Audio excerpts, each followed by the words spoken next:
Injection technique. The wand STA intraligamentary PDL injection. Verify the wand system is set to the STA mode. This injection is performed using the 30-gauge half-inch bonded wand handpiece. When performing the wand STA intraligamentary injection on a multi-rooted mandibular molar, it is recommended that 2 sites be used. Always start the injection on the distal lingual root of the mandibular molar, followed by the mesial lingual root. The injection can be performed anywhere from the lingual line angle to the interproximal contact for each root of mandibular molars. For the maxillary molars, it is recommended that you initiate the injection from the distal buccal root, followed by the mesial buccal root. The injection can be performed anywhere from the line angle to the interproximal contact area of this tooth. When performing the STA intraligamentary injection on a single-rooted tooth, it is necessary to use only a single site when performing this injection.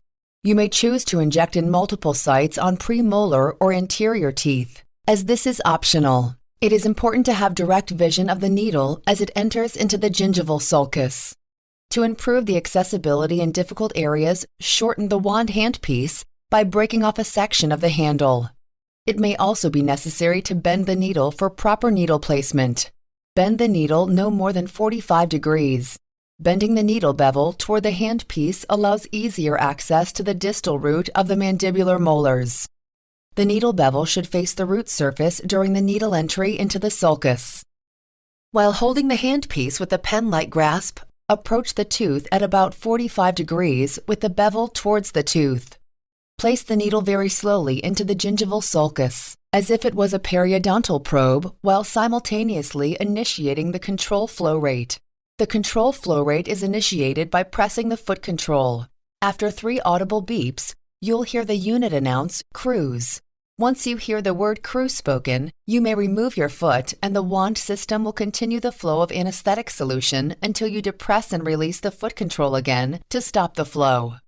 Advance the needle forward slowly into the sulcus, moving the needle gently down into the sulcus until you reach resistance. Maintain an approximately 45-degree angle while holding the needle in place with minor hand pressure. Do not use excessive hand force on the needle, as this may block the flow of solution into the tissues. Carefully control and stabilize needle movements using the finger rest. Once you feel you're at the base of the sulcus, you'll need to minimize any movement for 10 to 15 seconds as the dynamic pressure sensing technology starts to analyze your position. The visual pressure sensing scale is comprised of a series of orange, yellow, and green LED lights. As the wand system senses pressure building, you will see sequential illumination of LED lights on the front of the unit. If after 20 to 30 seconds pressure does not build, you'll need to relocate the needle. The wand system also provides audible pressure feedback with a series of 3 ascending tones, indicating that the system is detecting the pressure at the needle tip.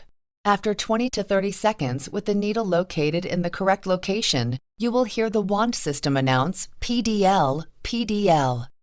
This will be followed by a series of 2 longer beeps indicating that the proper pressure is being maintained and that you have identified the correct needle position for that injection.